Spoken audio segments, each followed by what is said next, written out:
It is time to talk about our DNF tier list. Now keep in mind that the game has only been out for like a week or something. It has not been out for that long. Most of my thoughts right now are kind of just like early impressions and like what seems to be sticking, and also just kind of like where I think characters might actually end up. Of course, this comes with some level of prediction and just kind of looking at characters' tools, because honestly, we haven't really seen that much high-level play or anything. I think early tier lists are always fun though, because you get to just kind of like take your early predictions and then see what actually comes of the game after a couple of months. I think it's also important to remember when it comes to tier lists, like you're not supposed to just look at a tier list and be like, okay, these are the good characters.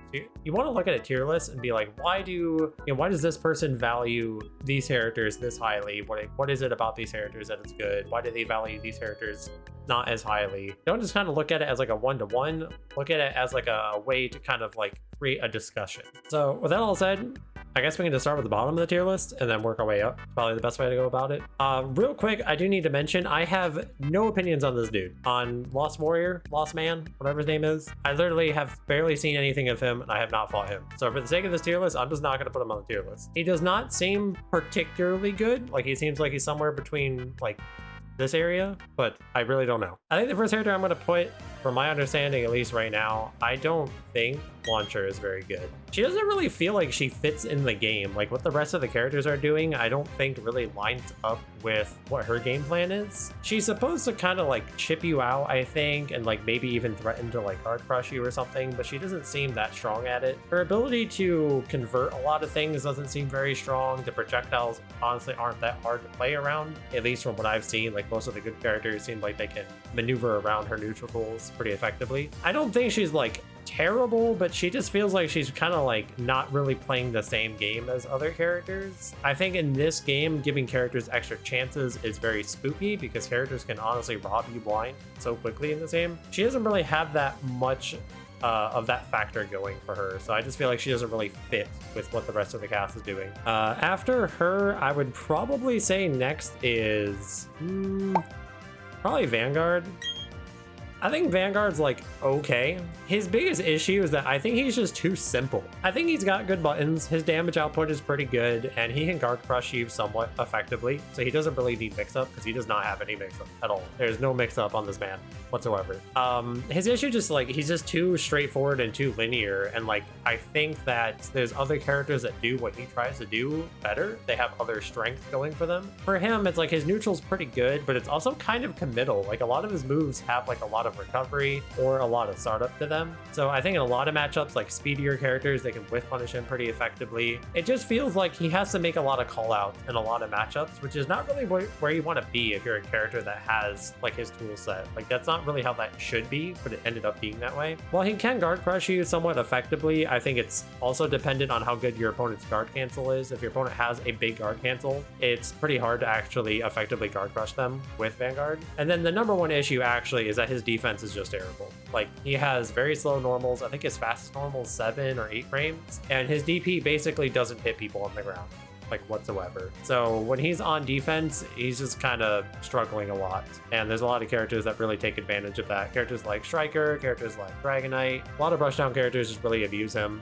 and he doesn't have the neutral dominance that you would like to like kind of tip the scales to make it more even. So I think he's like okay, but he's just too linear, and like at least for some of the other characters that we're going to talk about, like when you look at Launcher, I could see a world where like they find stuff with her that maybe makes her better. Vanguard just feels like you just kind of know what you're getting with him, right? Like you can judge the book by its cover in his regard, where he doesn't look like he has the type of toolkit that like is open to discovering answers to some of his problems. It feels like it's pretty set in stone what he struggles with. Next character I think is Enchantress, and this is a character that I feel like it's kind of hard to rate because she's ultimately kind of technical, right? She's basically like a puppet character. She's very setup focused, very kind of combo focused. I could see a world where like if in 6 months she ended up somewhere up here, I honestly wouldn't be that shocked. The main issues I have with her right now is that I think her neutral's pretty bad. from what I have seen. I think a lot of characters give her a lot of issues in neutral. And she is pretty technical and hard to play, whereas a lot of characters aren't quite as hard as her, so they're more forgiving. I think she's the type of character that, like, if everything goes perfectly, she looks insanely broken. But I think in practice, it's very hard for things to go that way for her. There's potential in the character, especially because, like, when you look at optimized setups, there are some times where she just hits you, you have to guess on command grab or not, and if you get hit, you die. It's just over. That said, a lot of characters are kind of like that in this game because this game is just crazy, so like it's not really that unique of a strength to be able to do that. Could easily be wrong about her being this far down, but I think it seems pretty common opinion that she's not great. And then the last character I would probably put in this tier is Inquisitor. She could maybe be a little bit better, maybe she's up here in B tier, but I just don't really know what she does, to be honest. Like, her neutral seems okay, like she's got some decent buttons, but they seem a little bit slow to me as well. Her pressure is okay, it's kind of guard crush focused. She has like the wheel to help her guard crush you, but again, there's a lot of other characters that guard crush even better than Inquisitor does, so I feel like that's not really that big of a strength. Her DP is pretty good, I'll give her that. Her DP has a lot of range, it gives her good offense afterwards. She has stuff, but she also has like weird things where like she has the lowest health in the game, I'm pretty sure, at least tied for the lowest health in the game. Her damage doesn't seem that insane compared to some of the other characters. Her pressure just seems good, but not better than other characters. Like, I feel like she's just the type of character that is outclassed. Like, she's not necessarily doing anything, like, she doesn't have big faults, but there's not really a reason to play her outside of a lot of the other characters in the game. So why would you really play her?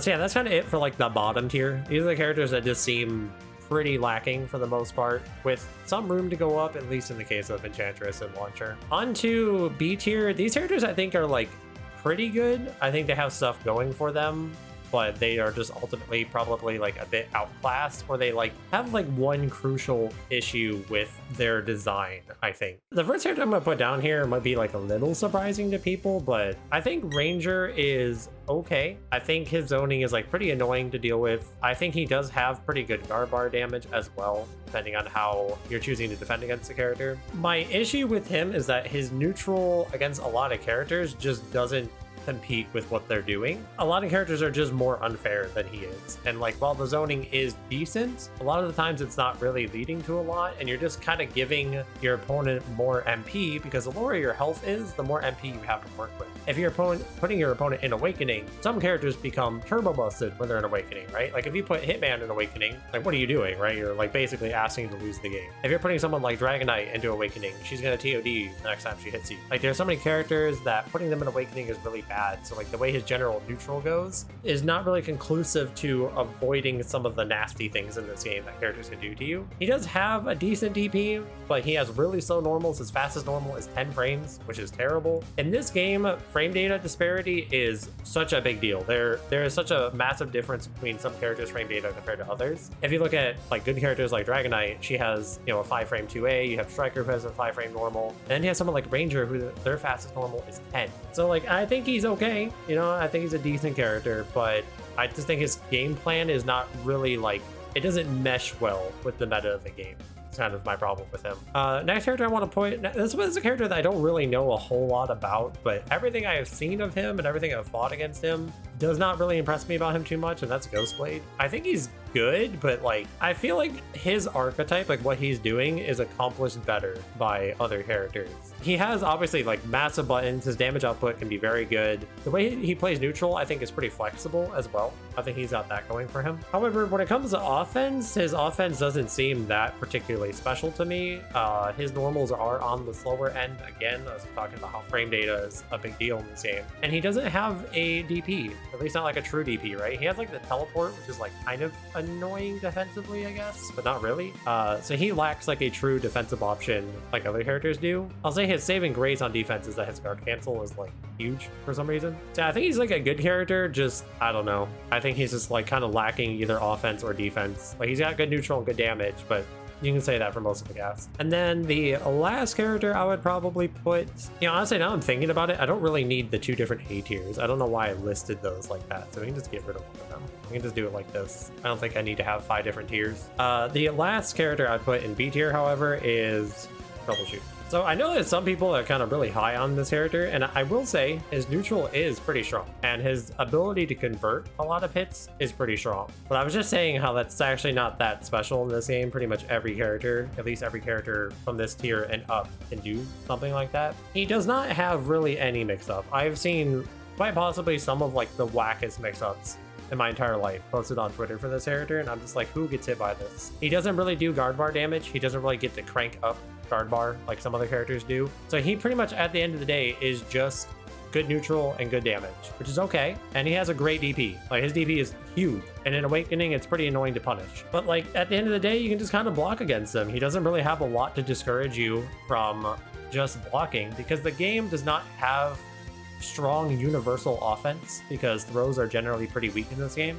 Usually if you throw somebody, your Oki situation after is not very threatening, so you just kind of take the throw, it's fine. He doesn't do a lot of guard bar damage, so he can't guard crush you very effectively, and there's no high-low type of mix-up. So his offense is probably the main thing that holds him back. He's like kind of on the slower side in terms of his normals and whatnot. So yeah, I think he's okay, but again, just kind of outclassed. To me, he does something similar to like what Hitman would want to do, but Hitman has other things going for him, which we'll talk about. Next up are kind of the top tiers of this game, because I like to joke that the actual top tiers of this game are like EX top tiers.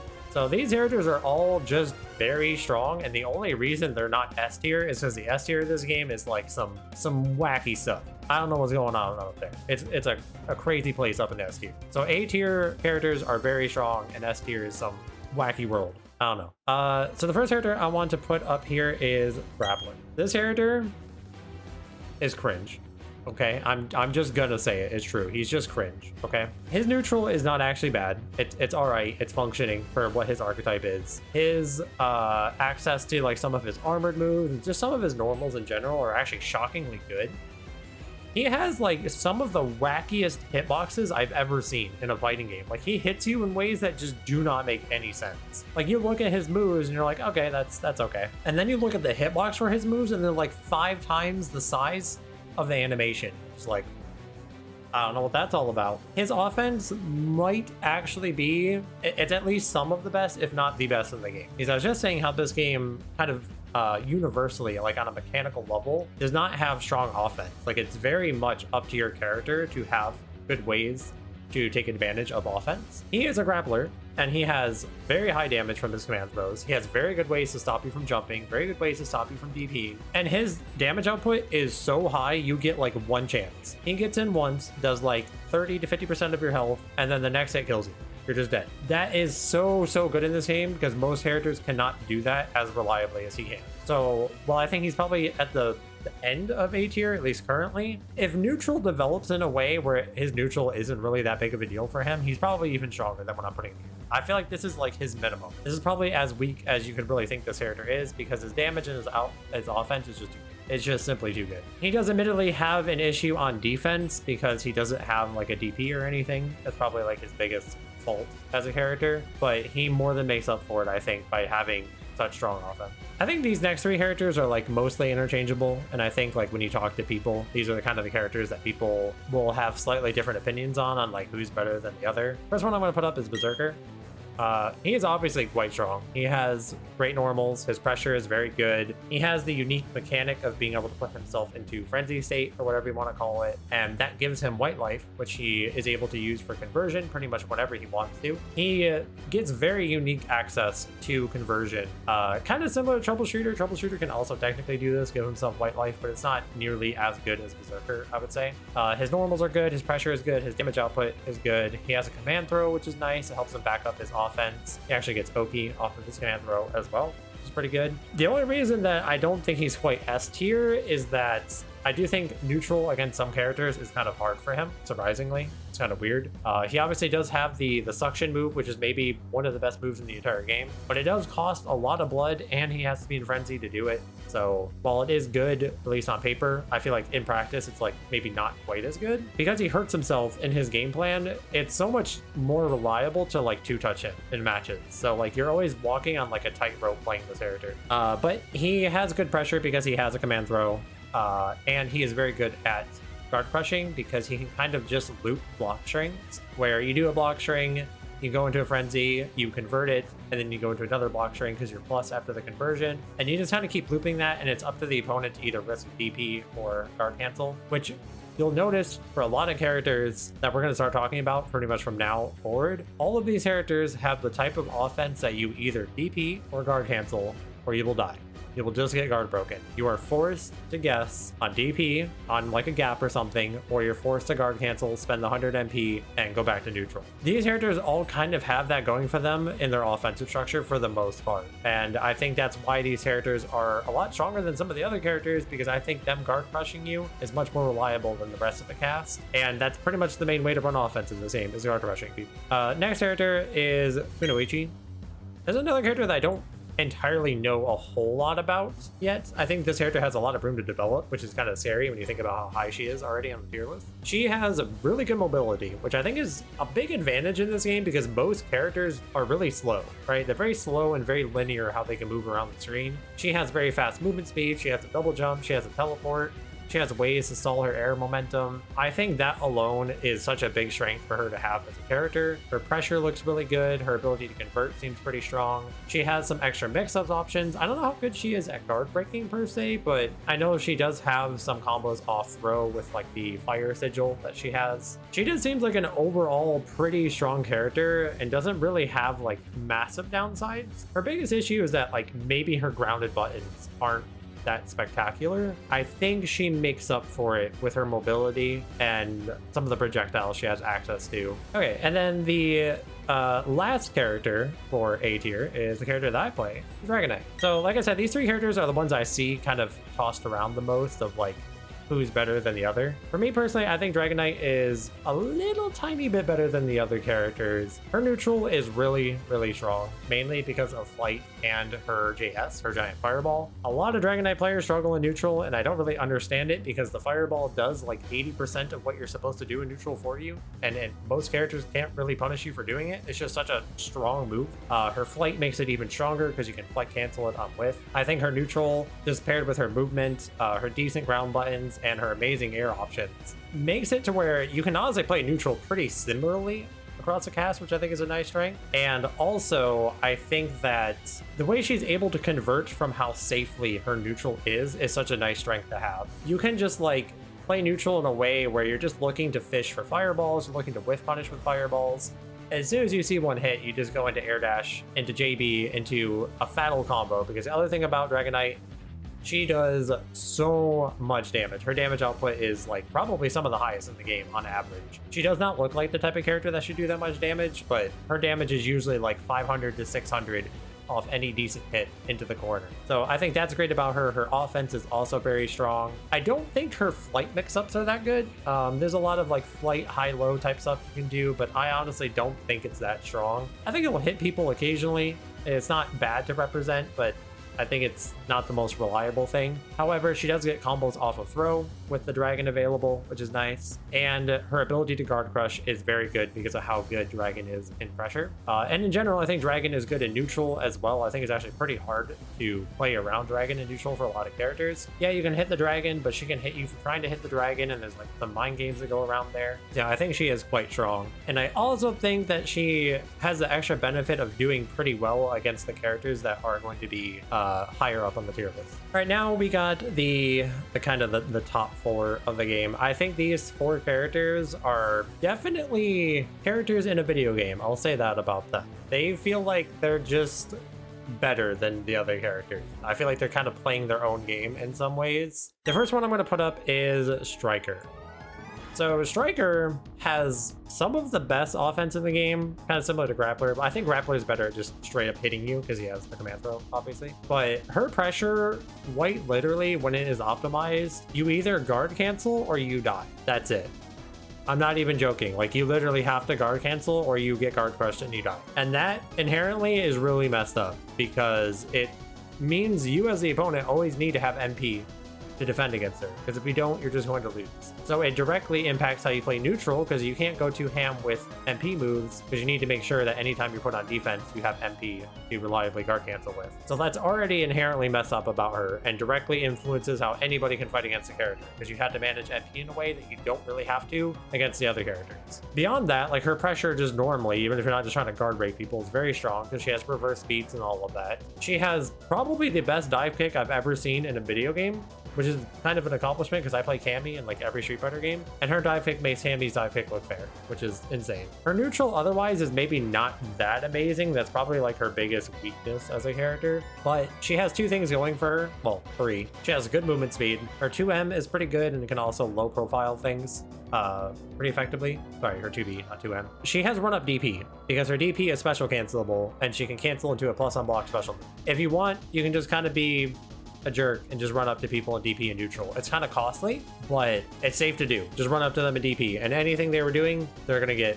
hit for it. So I don't think her neutrals are actually that bad. It's just like maybe a little clunky at times, I guess. And then defensively, her DP is like both amazing and kind of bad, because it's amazing if the opponent is right next to you because it's plus on block, because you can special cancel it. But it does not have much range, right? It doesn't really go that far, so it's kind of limiting in that regard. Either way, I think because of her damage output and because of how she pressures you, she's immediately very strong.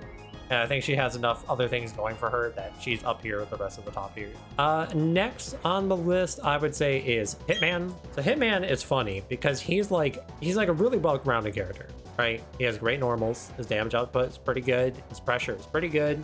He's got a great DP defensively. Obviously, his normals are a little on the slower side, so that's not fantastic, but generally just pretty good normals. He has amazing jump ins. He has an instant overhead for some reason on most of the cast. He can do rising overhead into a full conversion, which is very, very strong. Because again, the team does not have strong mix-up, so having access to just an instant overhead on most of the cast is very good for him. And beyond that, his pressure is just pretty good at guard breaking people as well. Not the best, but pretty good at guard breaking. So he's already just a really strong character, and what puts it over the top is his awakening. He has, in my opinion, by far the best awakening, and there are some messed up awakenings in this game. His passive giving him access to Shattering Strike, that follow-up literally changes the game when he has it. Like, you, as the opponent, your odds of winning when he gets awakening go so far down. I cannot stress it enough how messed up it is when he has Shattering Strike. When he has Shattering Strike, he can cancel, namely, his DP into the follow-up, and the follow-up is only 0 on block, so he just gets a safe DP,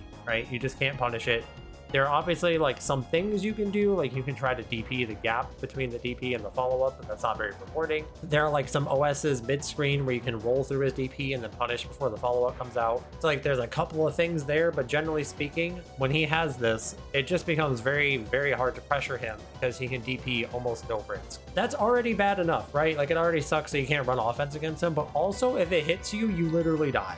It does like 50 or 60 or 70%. I don't know. It always kills me, so I couldn't tell you. So he has a safe DP that leads to you dying, and it only costs 80 MP, and you have 200 when you're in Awakening. So you have to bait the DP like 3 times before you're allowed to hit him. Of course, you can try to like throw him or something, but that usually won't kill him, and the risk reward is terrible. Now, a lot of people will say like, well, what if you just play around Awakening? What if you drop your combo, you know, early? You leave him at 35% so you can kill him through Awakening. Remember what I was saying about how this game does not have strong mix-up? If you knock Hitman down with 35%, a lot of characters cannot mix him up in a way where they get to kill him through Awakening. They just don't get to do that. If you want to throw Hitman at 35% HP, sure, be his guest. You just give him Awakening because you can't kill off throw. Throws don't do that much damage. You don't even get good Oki off of them. You just put him in Awakening for you, right? Or for him. If you want to try to guard crush him, most guard crush situations involve special moves which do chip damage, which put him in Awakening. So he just goes into Awakening and then either guard cancels or mashes DP because now he has access to Shattering Strike. So you can't put yourself in a situation for most characters where you can easily mix him up and put him through Awakening and just kill him through it entirely. If your game plan revolves around guard crushing or just playing neutral, Hitman in Awakening just puts you in a situation where your option set that you're allowed to choose from is so much more limited, and that's why he's so good as a character. Because he fundamentally changes how you can approach the game in general. Does not matter what character you're playing, there's like 2 or 3 characters that can reliably kill through Awakening. So it's just a problem that a lot of characters, even strong characters, really struggle with.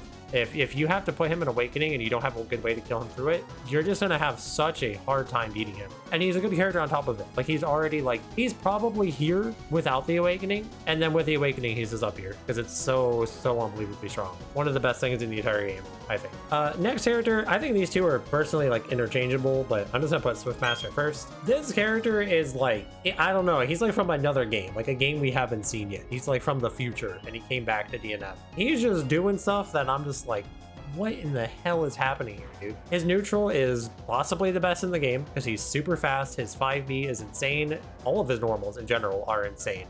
Very fast, they're all very consistently rewarding. He gets conversions for pretty much any type of hit. His pressure is pretty good. He's not like the best at like mixing or guard crushing, but he's pretty good at both, just due to how his pressure structure in general works. So while he's not the best at it, it's plenty good, obviously. His only issues as a character, like he literally is like S+ at like every category, except for the fact that his DP is kind of bad and he has the lowest health in the game. Or tied for lowest health in the game again. Other than that, his neutral is insanely crazy broken. It's like so hard to deal with this character in neutral for most of the cast. He has access to the tornado belt that he can put on, which can just kind of end neutral for a lot of characters, put you in really bad RPS situations. His pressure structure is also really good because he can pressure you from really far away really safely. So a lot of DPs are not very effective and a lot of guard cancels are not very effective. So while he doesn't like gapless like guard crush you like some characters do, like Striker, there are gaps, but they're very hard to actually like take advantage of and do anything with. And his damage output is insanely high too for some reason. Like, you wouldn't think a character with this many tools would have damage like he does. He converts so consistently, and maybe he doesn't 2-touch you, but he's gonna 3-touch you. It does seem like over in Japan they value this character maybe even higher, like he's kind of top 1, like his own tier almost. And I could kind of see it, to be honest. He is just crazy. You can kind of do whatever you want with this character. He's like open world. This character is so insanely good. So yeah, I think Swiftmaster is incredibly strong. And then the last character, y'all know him, y'all hate him, it's Crusader. Dude, I hate this character so much. This character is so... I feel like you put little Timmy on the Crusader and like they could win Evo. It's terrifying. His neutral is fantastic. He has great normals. He has some of the best special moves in the game. His pressure is very safe for the most part. He does a lot of guard bar damage for just doing basic things. His damage output is insanely high. His wall special move is one of the best moves I've ever seen in a fighting game. That move is insane. It is a tracking projectile that hits infinitely vertically. You can never go above it. It hits the ceiling, right? It's plus on block. It gives a combo on hit. It only costs 50 MP, and it puts a wall behind you. You literally cannot walk back when the wall is behind you. And to top it all off, you can use another wall. Like, if there's a wall out, it doesn't stop you from using another one. That move is so incredibly wild to me, and for some reason, it only costs 50 MP. I don't understand it. I really don't get it. He also has, like, the armored stance where he puts, like, the bubble around himself, and it also enhances, like, some of his moves, and it gives him access to the follow-ups that he can do. And, like, all of his special moves are just crazy broken. Like, I don't even need to go in detail. You've all fought this character. You all know his moves are just insane. He guard breaks you super easily. You get hit, you explode. It's just, he's such a crazy character. He feels, but unironically, he feels like a boss character. You know when you get to end of arcade mode and you have to fight like a souped up version of a character, he feels like that. Like, I feel like I'm supposed to put in a cheat code to fight him, but he's just there. He's just on the character select and we can pick him and it's fine. I don't get it, but he's insane. The only thing going against him, I guess, is that his normal is a little bit slower. His fast normal is 8 frames. By the way, he has a faster normal than Launcher, even though they're on opposite ends of the tier list. I don't know how that happened. His DP is throwable, but I was just talking about this whole tier list, how throwing people is not very threatening because they don't do very much damage. You don't get an OP off of them. So many people keep saying like, oh, he gets destroyed on defense because the DP is throwable. Or you throw Crusader and he's like, yes, I'm out of offense, let's go. He has so much health that he doesn't care if you throw him. Just throw him. And he's like, yeah, sure, that's fine. You put him in Awakening, that's even better. He's got 200 MP now, good job. His only actual issue is that he gets instant overheaded by some strong characters like Striker and Dragon Knight and Hitman. And that poses an issue because he's basically getting 50-50 off knockdowns where most characters don't have to deal with that. That's kind of it. He also just has access to other very good projectiles. Like he has, I think it's his 6C, which slows out like the slow moving fireball. He has his like air javelin, which is very good. If you PK it, it's like plus 10 on block for some reason and combos into itself. He's just very versatile. Yeah, I think ultimately that is my current tier list. This is how I feel about things. The disparity in character strength is big between A and B tier. I feel like A tier and up, you're like playing the video game. I feel like B tier and down, you're like okay, but you're not really playing the video game, right? Like you're doing something else that's just less effective, or you have big issues that really hold you back. Anyways, that's gonna be it for my tier list. Let me know down in the comments below, what do you guys think? Do you guys agree with me? Do you have different opinions? What do you think about, whatever character you're playing? How are you feeling about the game? Let me know down below. And if you enjoyed the video, don't forget to subscribe, drop a like, it really helps me out. You can always catch me on Twitch. You can find a link in the description below. I stream 5 or 6 days a week. Still playing DNF, still playing Guilty Gear Strive. That's gonna do it for this one, guys. Thank you so much for watching. I hope you enjoyed, and I'll see you next one.